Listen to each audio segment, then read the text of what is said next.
Welcome to Iron Sharpens Iron with your hosts, Jake and Solo. Today we're going to be talking about, are the people in your circle making emotional deposits or withdrawals? Mm. Let's talk about it.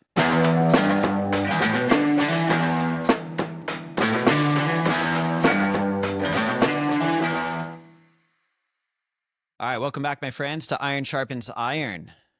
We are going to be talking today about, are the people in your circle making emotional deposits or withdrawals? You know, we started talking about this last week with our segment on adversity. If you haven't checked that out, go check it out. But how, as we go through adversity, who is in our network, they're either going to be helping us through it or they're going to be making it even harder on us.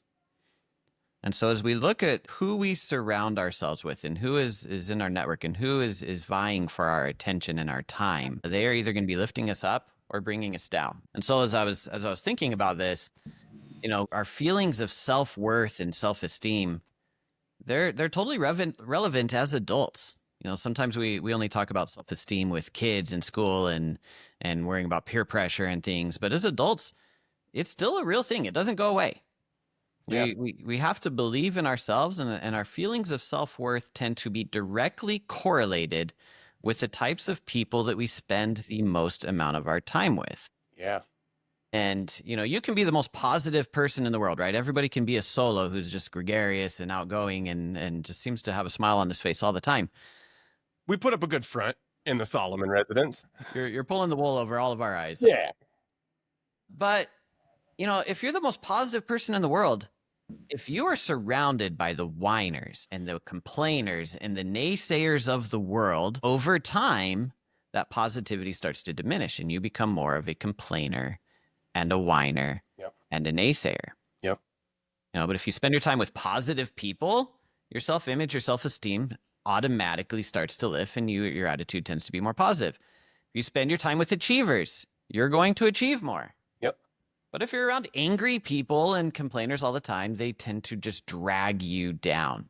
And if you're around negative, cynical people, you're going to become a cynic and negative yourself. 100%. We talked a little bit about fictional characters, Frodo's, Batman's, Superman's last episode. I'm a Trekkie. That's right. I'm a nerd. It's whatever.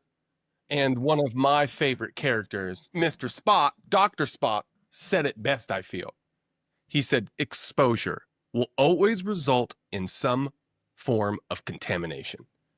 And I feel we hear that all the time, right? You hang around the barbershop long enough, gonna get a haircut. You hang around the dope boys long enough, you're gonna hit the drugs. So the people that you surround yourself with will at one point either be contaminated by you or you contaminated by them. But I think a lot of us, especially our younger folks, we're well-intentioned, but we're off. We think that, well, if I just hang around this person that I care about, that I like for one reason or the other, maybe they'll be contaminated by me. Maybe I'll rub off on them. They'll start coming to church or being their best or doing right and stuff like that. But it's not really how it works. You would think that if you put a full battery and a dead battery together, full battery would take some of its fullness and deposit into some of the deadness, right? And they'd be half full, but that's not how it happens.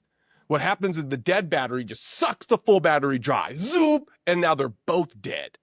So you have to be careful attaching yourself to dead batteries, because they won't charge from your goodness. They won't charge from your positive charge. They will just suck you out, and before you know it, you'll look up and you'll be negative. You'll be depleted. That's a great analogy.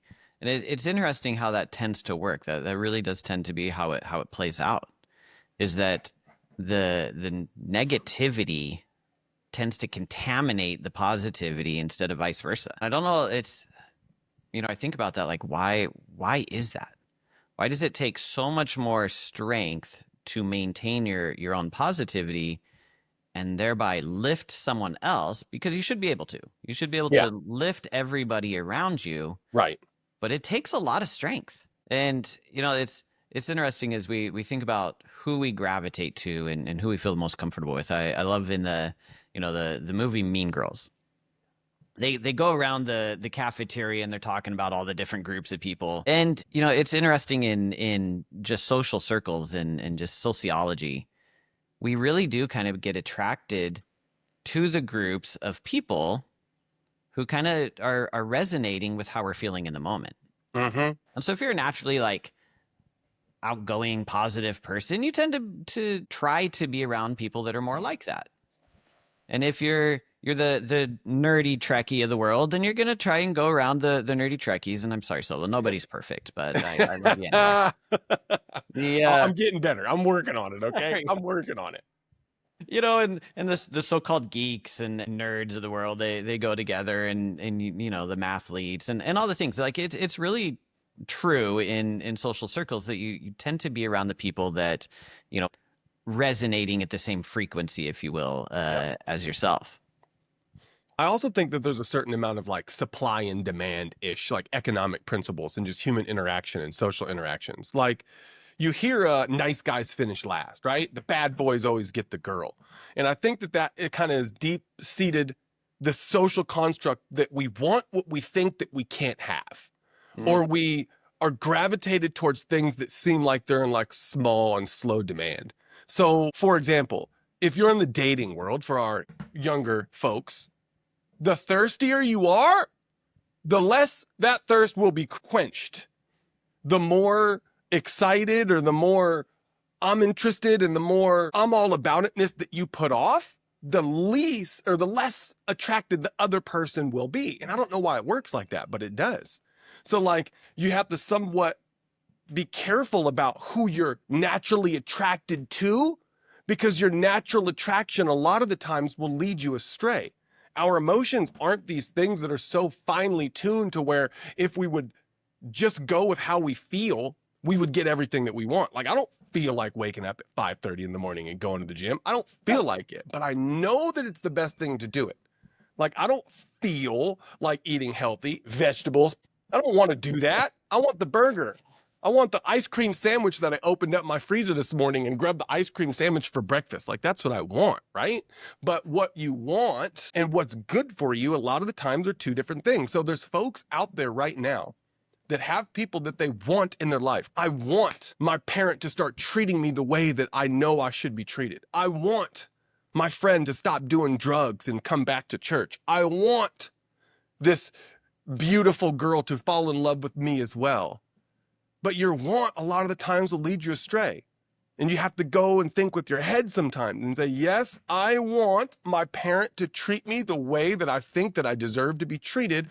But I know that they're habitual line steppers and they're not going to respect my boundaries.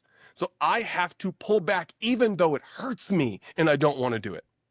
I want the pretty girl to fall in love with me, but to be perfectly honest, she doesn't really have the character that I would be looking for in a wife and really doesn't have wife potential in the first place. So what am I doing wasting my time dating somebody that doesn't have my ideals and I can't see myself spending the rest of my life with?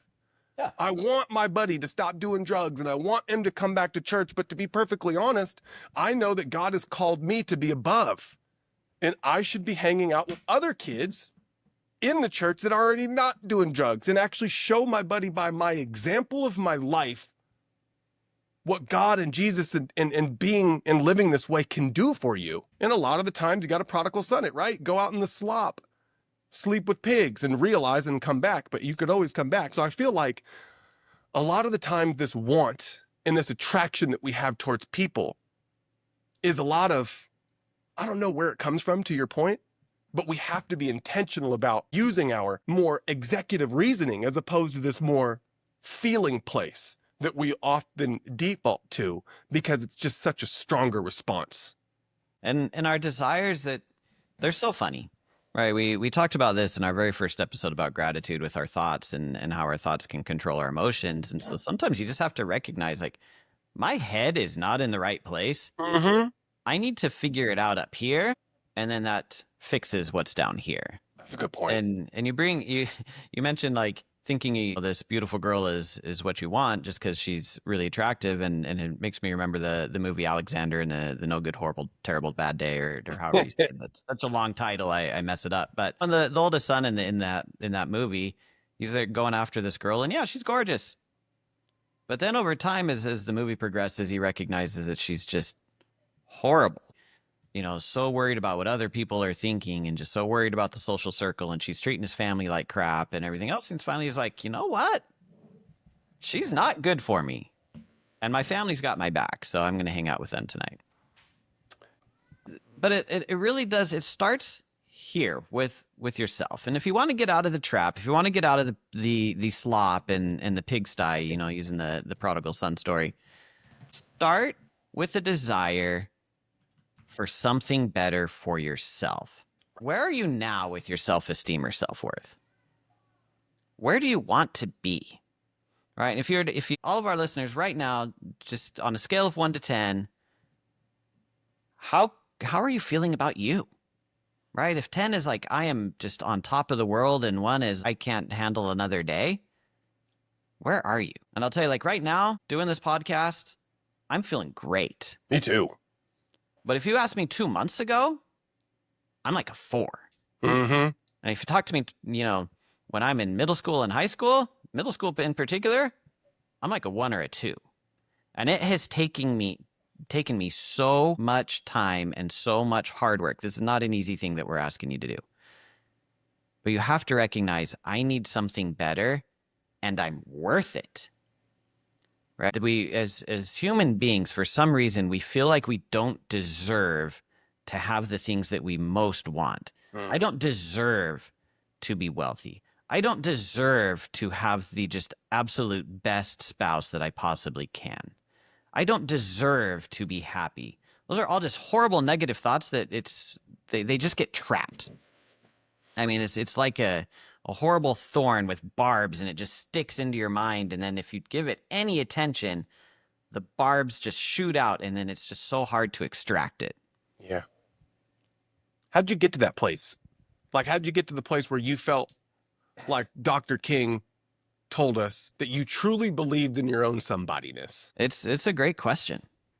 I mean, I have spent so much time studying personal development and self-growth and things. And I've been I've been an individual that's had faith in God my entire life. And you read in the Bible, you know, that God so loved the world that he gave his son for us, right? Mm-hmm. And I knew that at a surface level, but there's really 2 parts to this answer. A is recognizing that God truly cared for me. That's number 1. Is knowing that no matter what the world was throwing at me and what the people in my social circle were throwing at me, you know, they might be treating me like crap, but there's at least somebody with a higher power that has my back. And Right. that, you know, as we talked again about last week about adversity, there's a point to all of it. There will be an end. No suffering lasts forever. There will be an end, and then things can get better. And 2 is just, you know, respecting myself and recognizing I am worth it. And it's a lot of mind work. I had to learn how to stop the negative thoughts and just accept myself for me and accept that, you know what, I'm imperfect.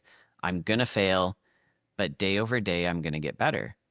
And celebrating the wins, you know, it's something I've been trying to teach my kids lately is, well, at the end of the day, we don't do this every day, but this is a great challenge for everybody, is look at your wins.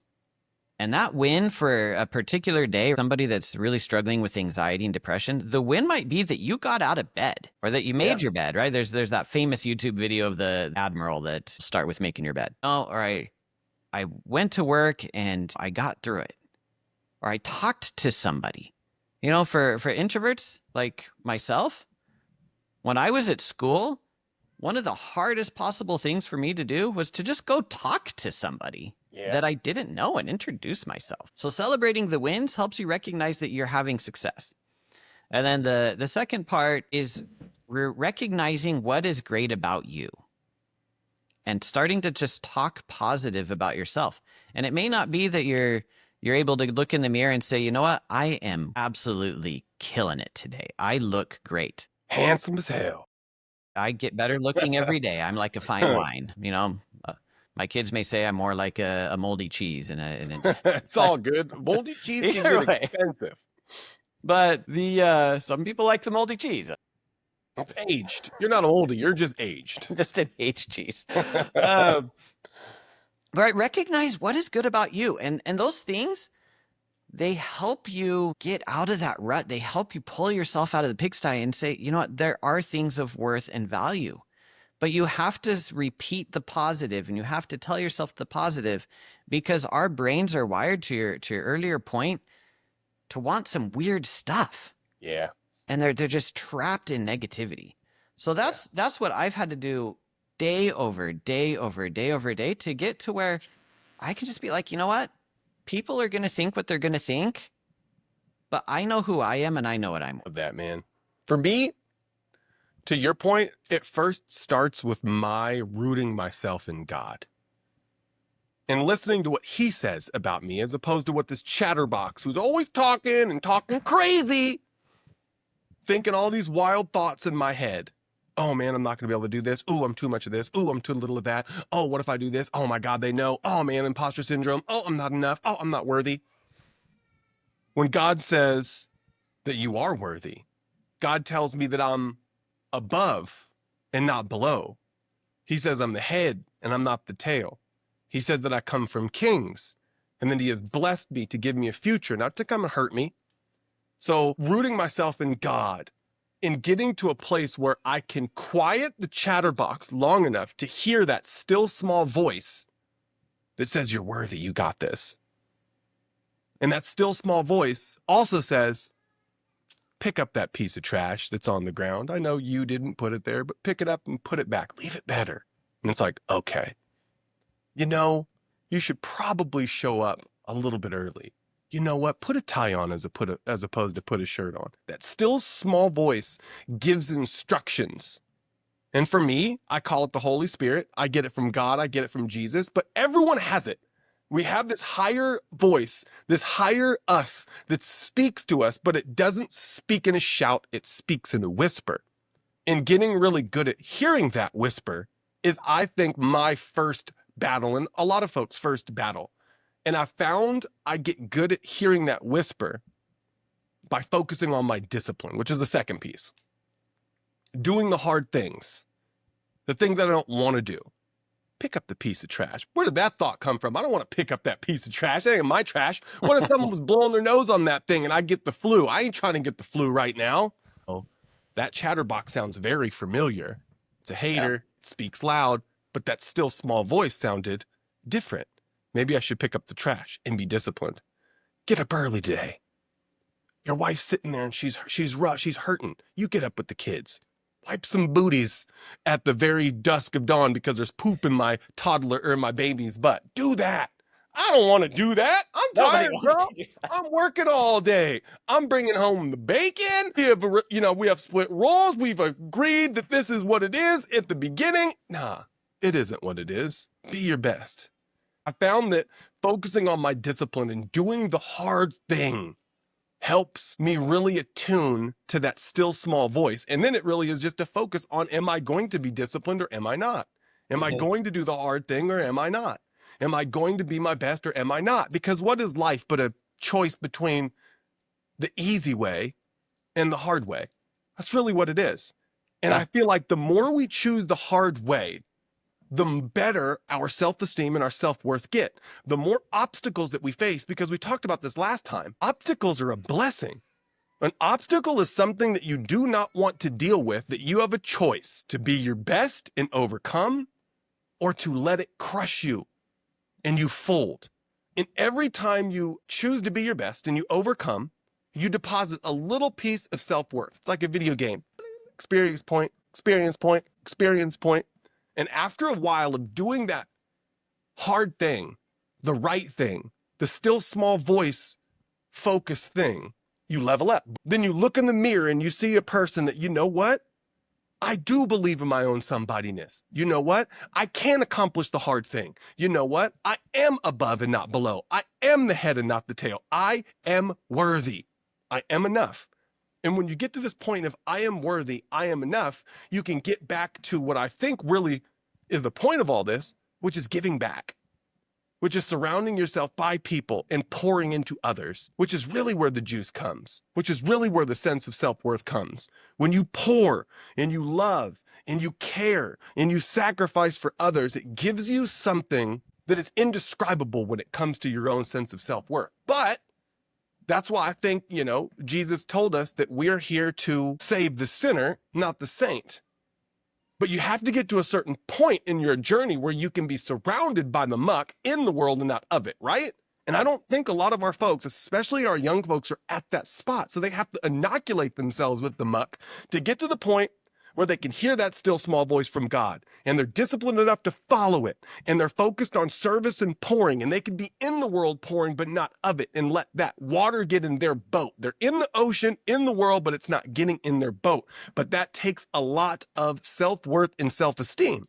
And if you don't look That's in the mirror and believe in yourself, if you don't look in the mirror, know like you know that what God says about you is true about you, you have no business hanging around the person that, hey man, we should go skip school. Hey man, we should smoke some drugs. Hey man, we should drink a little bit. Hey man, she's fine. She's looking at you. You have no business in that world, because all it will do is it will make this journey to hearing God's voice and being disciplined and giving back longer.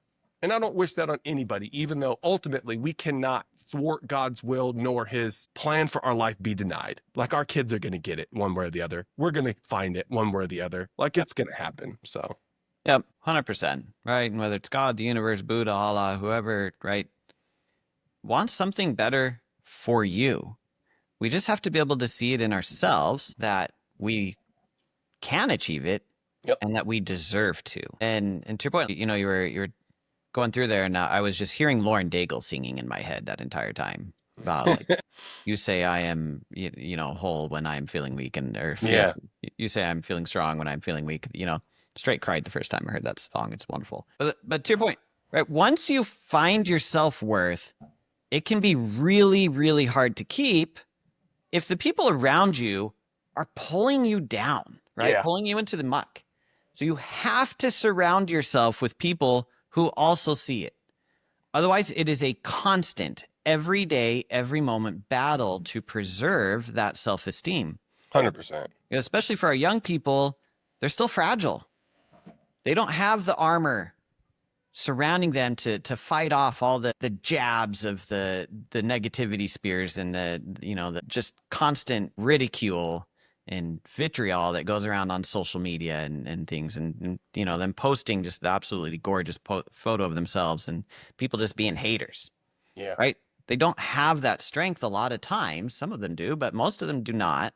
And so you have to learn how to surround yourself with people who can lift you up and hold you and have your back and fight with you when others are trying to tear you down. So your circle truly matters. And to the question we posed at the very start of this podcast, are people around you, are they making emotional deposits? Or is your bank account on overdraft because they're just making withdrawals all the time? It's funny that you said, don't surround yourself with people that pull you down. You have to surround yourself with people that lift you up. So in my family, we have a lot of pilots. For example, my father was a helicopter pilot and always wanted me to get my pilot's license. And I went, but I didn't get it. So if zombie apocalypse pops off, don't come to my house. I can't fly the plane, even though, you know, I'm pretty decent at the old flight simulators. That said, there's 4 forces of flight. You know the 4 forces of flight? I do not. I wanted to be a pilot, but I never even made it to the school. It's a missed, Hey, we'll go together. calling in my life. We'll go together. That'll be like our side project. We'll get our pilot's license. But there's 4 forces of flight that allows this huge piece of metal to get off the ground. It's thrust, lift, weight, and drag. Those are the 4 forces of flight. And I found that there's 4 types of people in your life that correspond to those forces.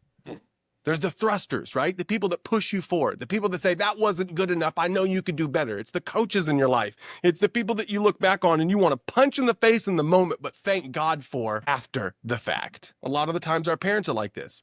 Yeah. We didn't want to go to bed early. We didn't want to have the curfew. We didn't want to get the A when we got a B+. It was never enough. It was, oh, man. Now we look back and we say, thank God, Mom and Dad. Thank God I had the curfew. Thank God you pushed me to be better. Thank God you knew my potential and you thrusted me into it. There's also those lifters, the people that are just hilarious or sweet. You get around them and you're just filled with something better. It's like they're touched with God by some kind of spirit that just fills your spirit with goodness and gladness. They're hilarious and they make you laugh, or they're warm and they're kind and they just fill you up and lift you higher. But then there's those negative forces. There's those drags. The people that you get around and they're always complaining about something. They're always crying. They always have some type of negative thing to say. You look at their social media and afterwards you feel like you need to take a bath. It's like I need to take a shower after going through all this muck.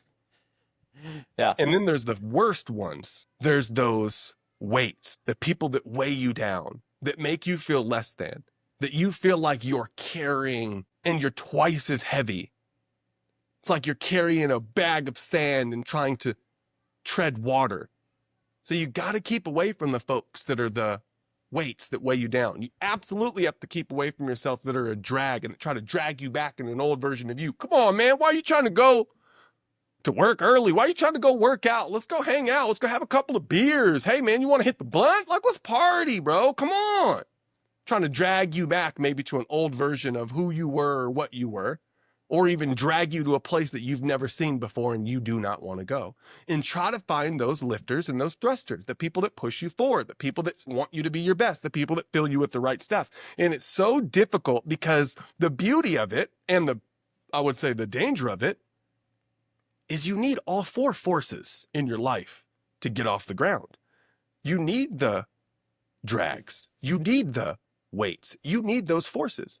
If you didn't, God wouldn't have put them in physics to make you fly in the first place. You just need to know what to do with those forces. I don't allow the drags to pull me back. I don't allow the weights to get in my boat and sink it.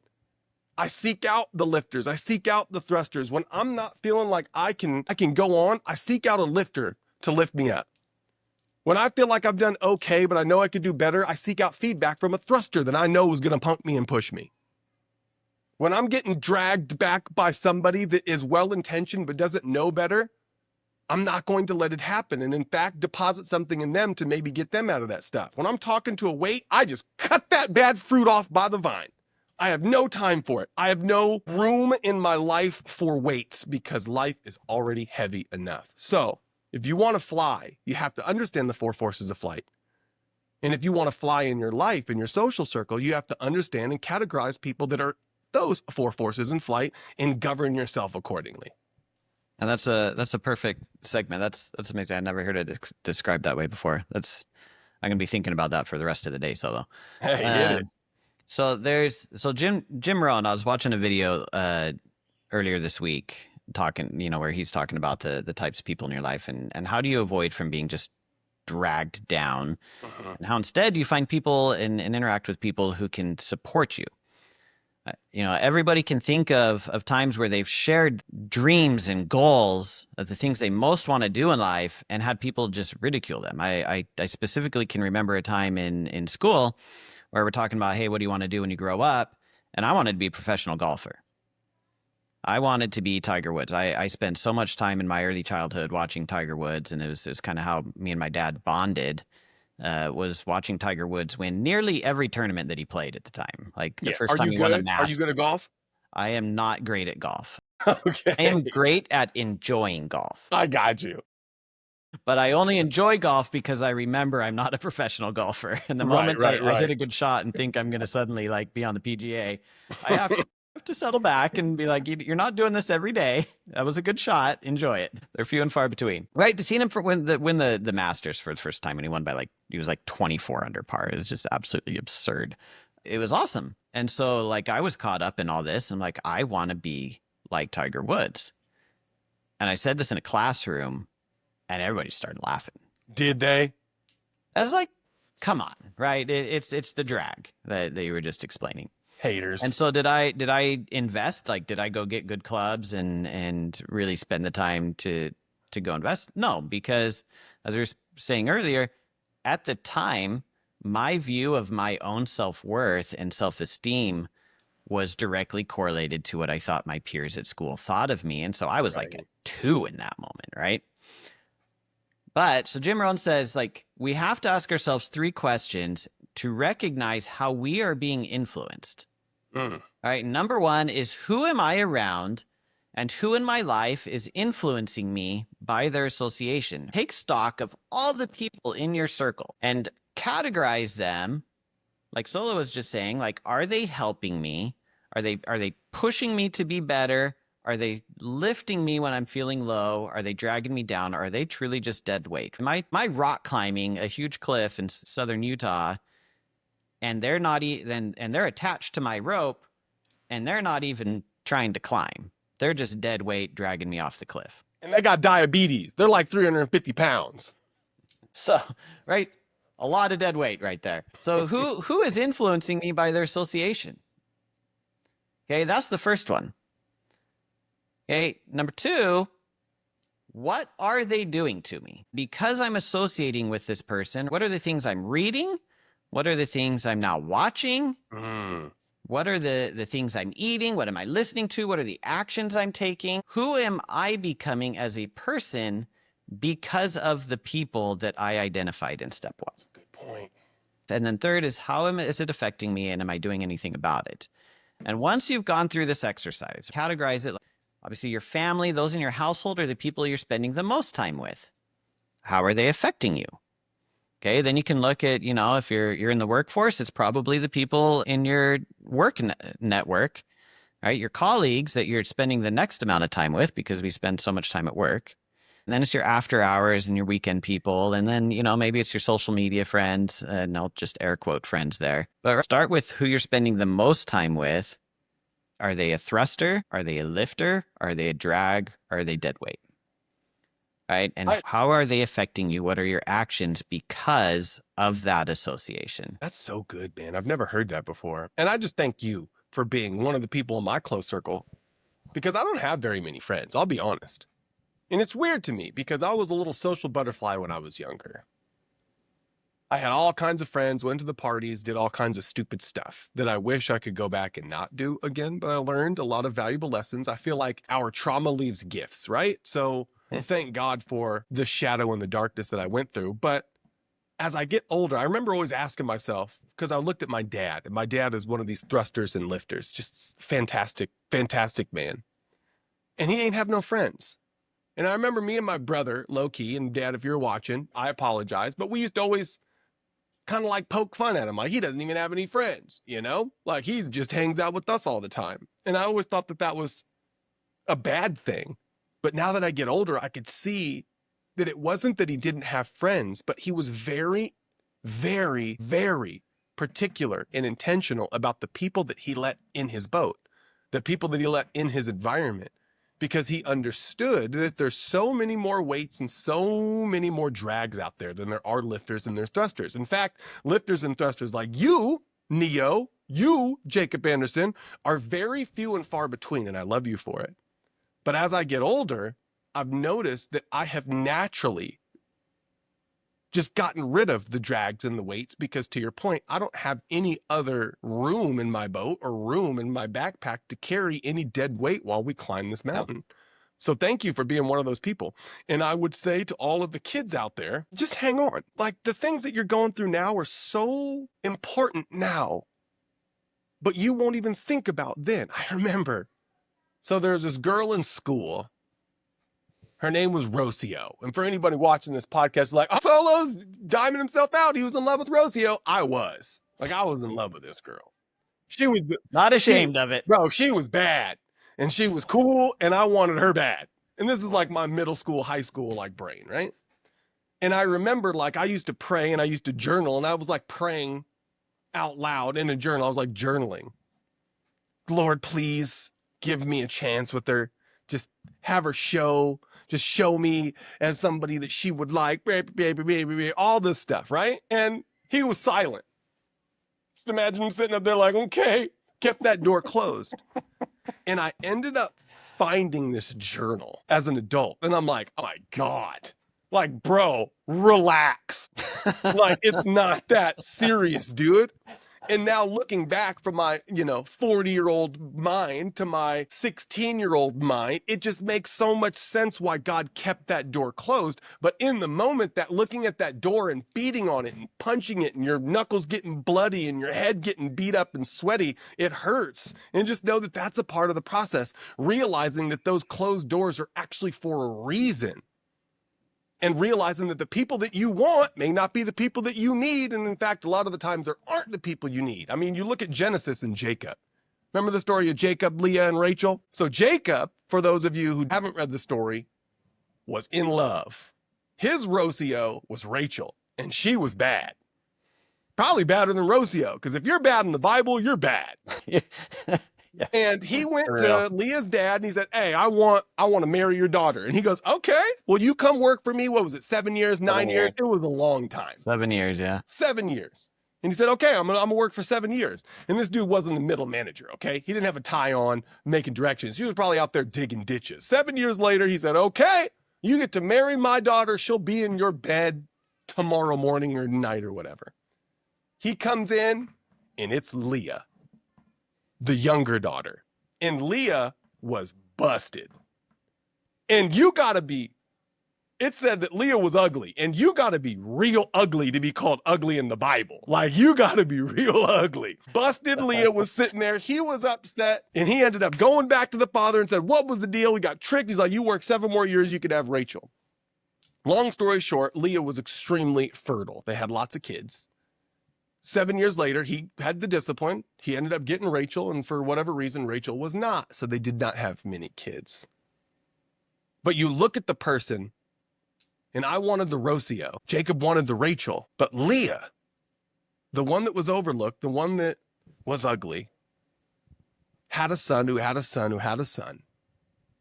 And that son ended up being the savior of the world, Jesus Christ. So the unwanted one, the thing that you didn't even think about or look at, the thing that you cursed God for and wanted something else, was actually the vehicle that God used to save the whole world.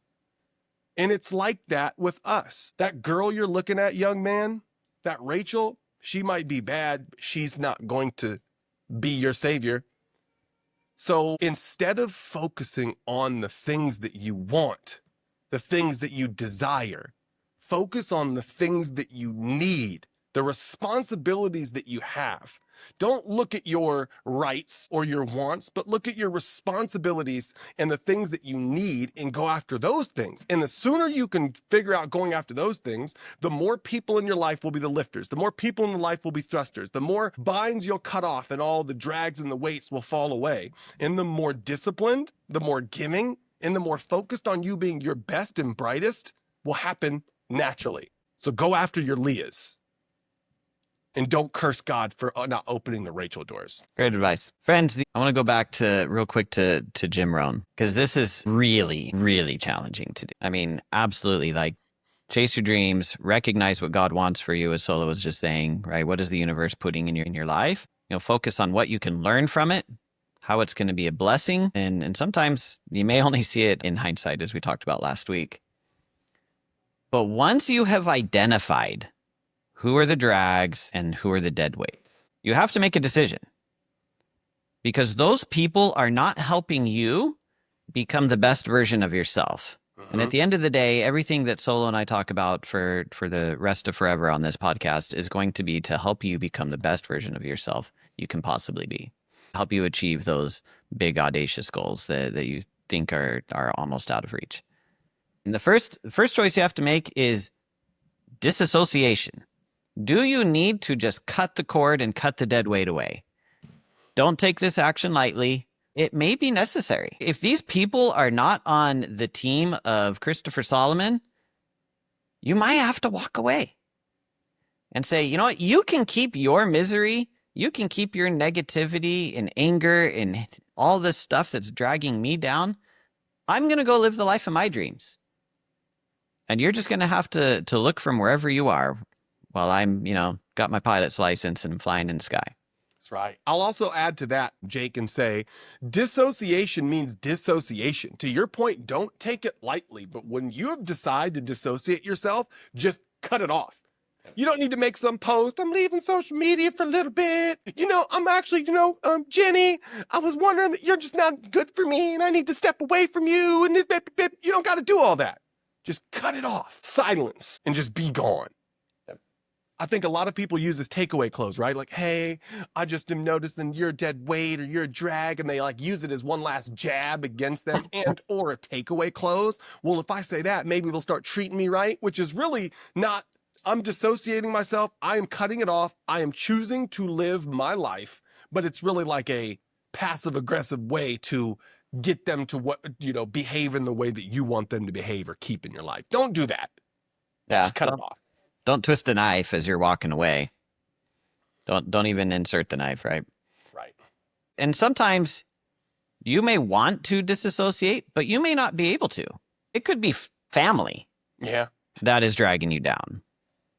And so if you cannot or choose not to, because it's not the right decision to disassociate, you can limit your association.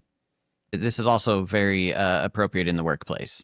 If there are people on your team or on your broader team within the company that just bring you down when you associate with them, well, do what you can, right? Still get your work done, still be a great asset to the company yourself, but limit where possible your association with those people. That way your time, and the majority of your time, is spent with those who are lifting you up.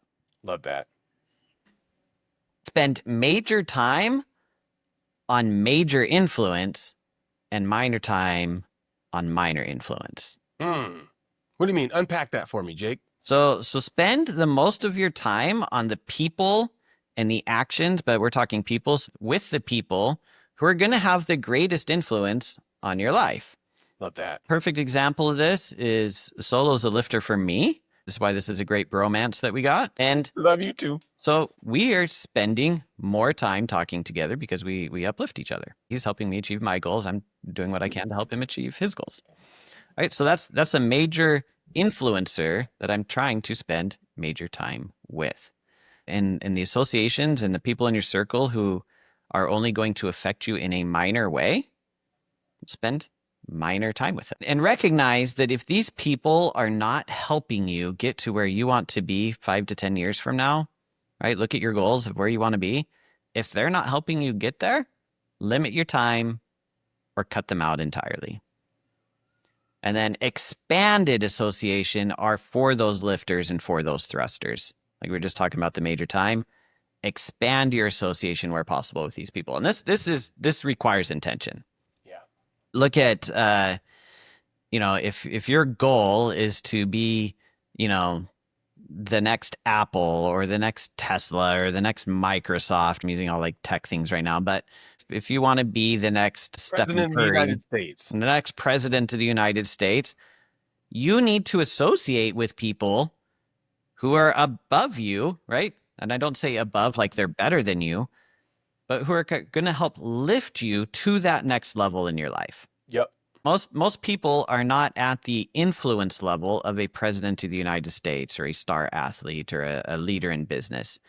But you need to find ways to insert yourself into circles where you can associate with those people. Yeah. The great thing is that social media actually makes this much easier than it used to be. So, you look at your LinkedIn profile and there's all sorts of forums and discussion groups and things where you can get in on leadership discussions. You can get on tech discussions or AI discussions right now and start conversing with these type of people, and you can send them messages. It is so much easier than it used to be, where you'd have to like travel to trade shows and things to try and get in these circles. But attend the conference. If you spend $100 to get a ticket to a leadership conference and you're able to spend an entire day networking with titans of industry, how great is that investment? So good. I'll also say that a lot of folks ask, how do I get in with these folks that are above my station? Because there's the amount of times that someone says, hey, can we have a conversation? I'd love for you to be my mentor. Just being in a high position in business, it happens a lot. I'm sure it happens a lot to you as well. But to be perfectly honest, 99 times out of 100, those pleas, those asks go unanswered because we don't have the time. We don't have the capacity to take every single person under our wing. So what does the 1% have that the 99% others don't? And they have what you said earlier. They're depositors. They're producers. They're not withdrawal takers or, consumers. So if you want to get in with somebody that's above your station, serve. Hey, I noticed that you wrote this awesome book. It was the best book that I've ever read in my life. I did my absolute best to find somebody that I knew, buddy of mine. He's a voice actor. We recorded it. Here's an audio version of that book. I just wanted to give that to you. Hey, you really touched me with that speech that you gave. So I actually created a whole learning course around it. So if you ever want to go on stage again and use some of my slides, that'd be awesome. But I did this for you because I really care about you. Thank you. Serving, producing, depositing. I remember when I wanted to get into politics locally. So what did I do? I volunteered. I showed up and I walked and handed out flyers and canvassed and made telephone calls, and I was my absolute best whilst just trying to serve. And folks who are above your station, exceptional folks, people that are successful, they will see you. Because, Jake, to your point earlier, like energy is attracted to like energy. You can see somebody who's exceptional. You can see somebody who's trying to be their best. But it's how can I get in their sphere of perception whilst being my best? And that is to serve them, to do the best that you can to serve and be your best while doing it, and they will see you. So if you want to grab somebody, do that. It's worked great for me. That is phenomenal advice. A lot of times, to your point, we want to get into their circle, and so we're asking them for things. Yeah. Well, they don't even know you. And to your point, they're busy. They're running, they may be running a major corporation, or they're in politics, and so they're busy and they got all sorts of constituents sending them email all the time. But what can you offer in return so that it's a mutually beneficial relationship? Great. That's golden. Especially when it's not going to cost them something, and all it's going to cost you is some time and maybe a little effort. But the return for you is you get to associate with these people who can really just accelerate your development. And it really does accelerate your development too. I think I talked to you about this, but I don't know if I mentioned it on the podcast. So Mike Hargis, our fantastic C-suite COO, phenomenal person. So essentially we have a huge meeting, a director meeting. There's all these directors there, and we come outside. We're flying back from Chicago. So we're all waiting for an Uber to go to the airport. Mike comes down, fantastic leader. He says, "Hey, I got a car. Does anyone want to go with me?" Everyone was just deer in headlights. And I'm like, "I'll go." An hour and 10, Chicago traffic sucks. An hour and a half, an hour and 10 minutes sitting in there with a C-suite person that's brilliant like Mike, I would be, let's go. Yep. So I jump in, and this guy can't not be awesome. He can't not build the kind of rapport and relationship where I felt important and I felt like he cared, because he did. He can't not give me just pieces of wisdom. I mean, this book, for example, is one of the things that he told me, and I won't go into that. But one thing that he said is, Solo, we all hear the old, adage of, it's not what you know, it's who you know. And it's like, yeah, I get that. But he's like, a lot of people have it wrong. A lot of people think it's not what you know, who you know, because who you know will give you opportunity. Hey, I got a job, or hey, I got this thing going on. Hey, you want to be involved? Or blah, blah, blah, blah, blah. And that happens, obviously. But it's not what you know, it's who you know, because who you know adds to what you know by association. He gave an example. He said, I was going to get my master's degree, and I had to take what was the test called, Jake? I know I was talking to you about it. GMAT or some crazy test, right? I think so, GMAT. And he's like, I couldn't get the score that I needed to save my life. It took me 2 years of studying and tutors and just working my butt off to get this, because I was running a business. I was doing X, Y, and Z. And I finally got the score 2 years later. I applied to Northwestern, which is an awesome master's program for anybody out there who knows. And I got in. And the guy said, wow, you have a fantastic GMAT score. He said, yeah, I studied hard for it. It took me like 2.5 years. He said, really? With your experience and your resume, you could have got half of the score and we would have let you in. And he said, what? Yeah. So he goes on with his regular life. He's in, classes doing his thing. His buddy calls a couple weeks later and says, man, how is Northwestern? I've been trying to get in, but I just can't get the GMAT score. And he says, well, you don't need this score. In fact, I just talked to the recruiter, and he said that if you have half of the score that I got with the experience that it looks like you have, you can apply and they'll let you in. The dude said, really? He said, really? He applied, got right in. Saved the guy 2 years. Years, that's crazy. Because it's not what he knew, it's who he knew. But it's not who he knew gave him some kind of hookup opportunity. The knowledge of the person that he knew by association was his knowledge. So you owe it to yourself to surround yourself with people that you deem above your station, that you deem are lifters and pushers, that folks that, the people that are the titans of industry, the titans of business, the titans of education, the titans of service, the titans of nonprofits. And the way you get in with these titans is you serve. You serve, you serve, you serve, you serve, you serve, and you take every opportunity you can to get in their sphere so they can see you being your best. And maybe, just maybe, your best will allow you into and under their wing. That'll just accelerate you in everything you're trying to achieve. Yeah, absolutely. It's a great story. As we get close to wrapping up here, so you've mentioned the young people a couple times, and most of my service in the church and the community has been with youth groups and Really? youth study and all sorts of things, right? Youth ministries. That's awesome. And I absolutely love working with young people. They're the future of our world. And so the more I can pour into them, it's so rewarding to see them going off and doing great things. The things we've talked about though are so incredibly hard, I think, especially for the young people, because how do you disassociate when you feel like you don't even fit in and don't have friends at school? Yeah. Right? My kids are currently sophomore, eighth grade, and sixth grade, and the school district rezoned a couple of years ago, and so they go to an elementary school, and there's like seven different classes for the fifth graders. Only like one of them ends up going to the middle school that my kids go to. So they go from knowing, 100, 120, other fifth Everybody. graders, and there's like 20 that go with them to the middle school. And then from that middle school, it is only our subdivision that ends up going to the high school they go to. So it got Really? redistricted where there's like 10, 15, 20% of their elementary goes to the middle school, and only like 15, 20% of the middle school ends up going to the high school. So they spend 5 years developing friendships, and only a couple of them end up going to middle school with them. And then they spend 3 years developing friendships, and only one or two people, if that, even end up going to the same high school. And then they're suddenly thrust into this situation where they don't know anybody. And it repeats every few years for them.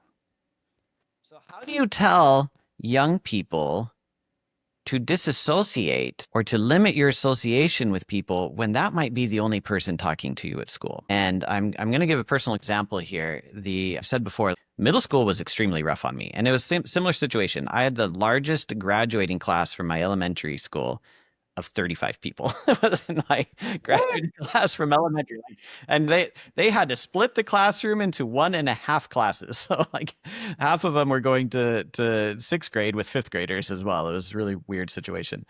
And I ended up going, and my best friend for all of elementary, pretty well, became like one of my greatest persecutors. And Hmm. and so thankfully I had another friend from church, Dave Smith, who was like saved me in middle school because we had each other. And, he became my new best friend. But other than him, didn't really have other people that I felt I connected with for all of middle school. And I specifically remember, like, my family wasn't super well to do, and we weren't poor by like third world nation standards, but for America, we were on the lower echelon there. And so I had a lot of hand me down clothes. And I specifically remember a situation where one of the kids in my grade came up to me one day and he handed me a dollar bill and he said, "Here you go, Anderson, go buy yourself a shirt." Oh man.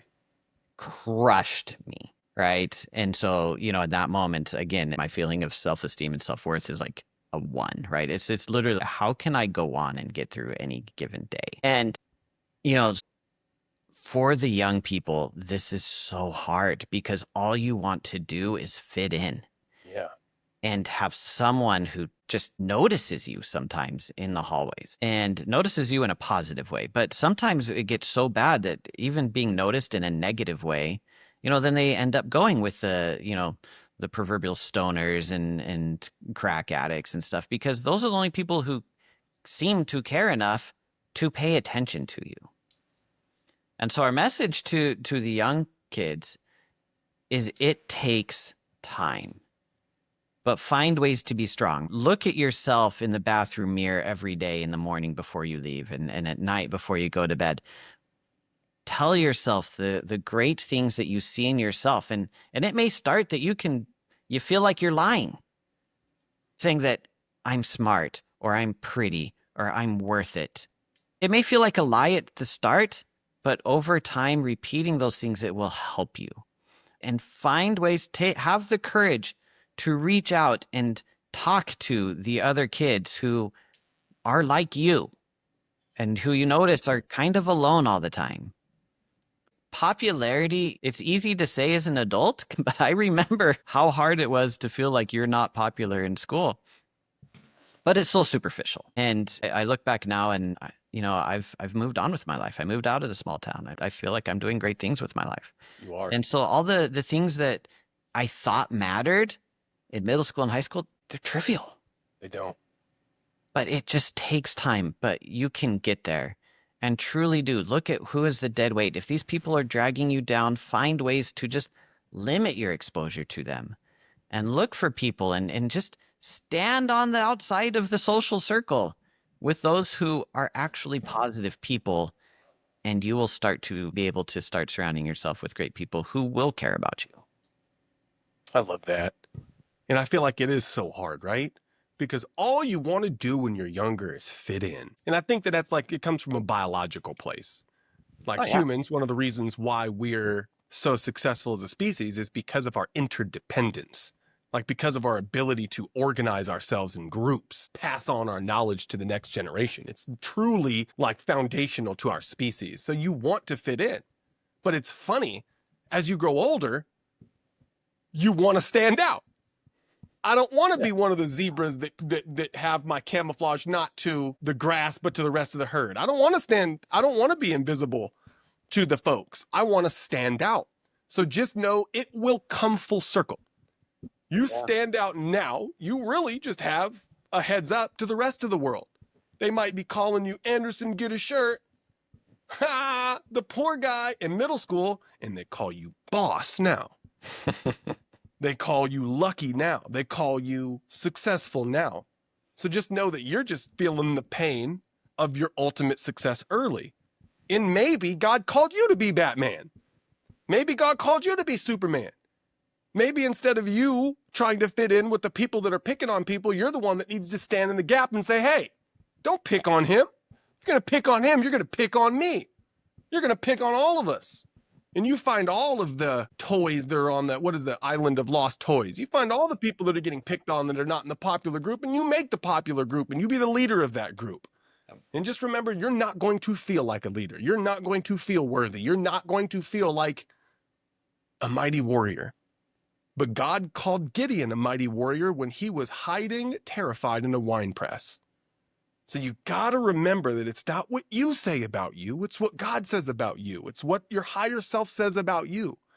So plant those things in your heart. And if you can't believe yourself, I'm pretty unworthy, go to a higher power that you know that you can trust and implant that in your heart.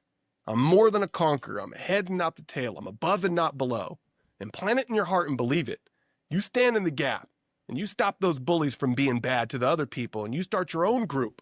And just know that you're already having a heads up for the rest of us who want to stand out when we're older, because that's what successful people do.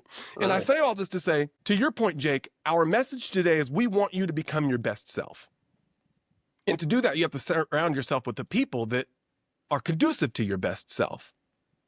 But it's not a selfish pursuit to become your best self. In fact, it's the most selfless thing that you can do. Selflessly becoming your best self so you can pour into the world. The rest of us need you to be your best self. We need you to be kind on the road so you don't get into accidents and kill people. We need you to be sober and sharp-minded so you don't run red lights and smash into pregnant mothers and they die. We need you to create these huge companies that allow us to drive cars and fly airplanes and teleport maybe one day, or go to space or go to Mars. We need you to cure diseases and to become doctors and save lives. We need you. We're counting on you. So you have to become your best self, not for you, but for us. And remember, you don't do it for them. The bullies in school, the girls who don't look at you, the guys who treat you wrong. You do it for us, the folks that have leukemia that you cured 20 years from now. The people that can get to see their loved ones because you've created a new form of transportation 30 years from now. We need you, and we're counting on you. So be your best. And to do that, surround yourself with the best. Amen, my brother. Remember, friends, you will move in the direction of the people you associate you with. Wise words from Warren Buffett. You will move in the direction of the people you associate yourself with. So associate yourself with the best, and you will be able to do all the things that Solo just said. And we do need you, every one of you. And this is Iron Sharpens Iron. We'll see you next week. Chala.